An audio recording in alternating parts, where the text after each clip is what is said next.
Team boy or team girl? Nagre-request tong makukulit ng donut para sa merienda kaya dito na kami pumunta sa Calle Escuela Cafe. Yung donuts kasi nila dito from Jayco kaya naman talagang masasarap. Kakalapag pa nga lang ay may mga mabibilis ng maliliit na kamay na agad ng kumukurot. Anak ko lang ba yung uunahin mo nang ubusin yung sprinkles tsaka palang kakainin yung tinapay ng donut? Uubusin naman niya yan pero uunahin niya lang talaga yung masarap. Umorder nga lang din pala kami ng mga drinks, breads at lasagna para kay Daddy. Dati-rate, dalawa lang kami ni Daddy nagfo-food trip. Ngayon, may dalawa na kaming kaagaw sa pagkain. Char. At madadagdagan pa ng isa pang kaagaw. Totoo ata kapag babae mas makadaddy, no? Tapos kapag lalaki naman makamami. Ganon na ganon tong magkapatid. Si baby number 3 kaya makamami din. Naimbitahan nga pala kaming pumunta ng gender reveal party nila Jasmine at RK. Naaga nga kami ng punta at pagdating namin ay patapos pa lang sila sa pag-video and photoshoot nila. Malapit nga lang pala sa amin tong lugar pero hindi ko alam na may ganito palang resort dito. Napakasimple lang ng ayos para sa gender reveal pero napaka-cute. Tuwang-tuwa nga si Jazz dahil may malaking bear na naman at kada table meron ding maliliit na bear. Tignan nyo naman tong si Buntis. Napaka-sexy ba? Sana all. 5 months na yan ha. Sunuran lang kami pero ako hirap na hirap nang maglakad. Char.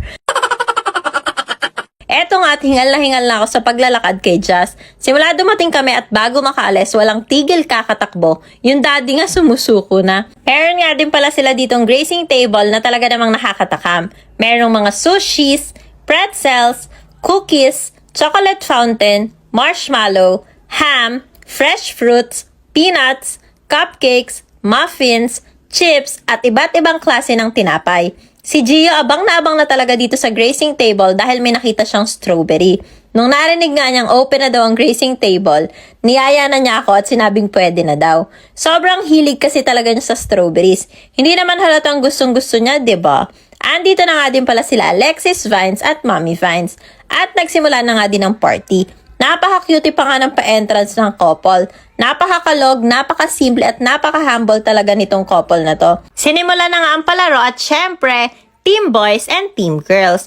Nakalimutan ko kung anong pangalan ng game basta balloon relay siya at yung huling member ng bawat team ay kailangan maubos yung laman ng nasa dede. Dito nga ay team girls ang nanalo. Sa second game naman ay putukan ng lobo at kasali ang excited na daddy sa team boy. At dito nga sa laro na to ay bumawi at nanalo na ang team boys. Hindi na nga din pinatagal dahil halos lahat ay excited nang malaman ang gender ng baby nila Jasmine at RK. Little Tom Tom or Little RK? Oh my God, the longest! Wow! Oh my God!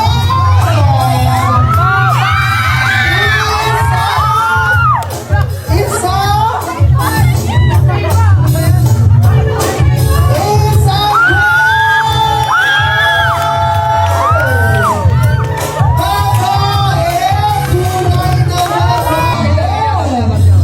My little Tom-Tom. Ang dalawang to.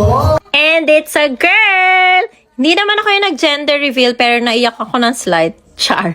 Tama ang hula ko. Napaka-blooming naman kasi talaga ni Jasmine. Halos lahat din ay Little Tom Tom ang hula. Bago nga pala kami umuwi, nagpa-picture na kami kay Ka-Foodie. Pinapanood kasi talaga ni Gio si Alexis at nagulat pa nga siya nung nalaman niyang tiga dito lang din sa San Miguel. Pati nga si Just alam na yung Ka-Foodie. Thank you so much Jasmine and RK sa pag-invite. Congratulations ulit sa inyong baby girl.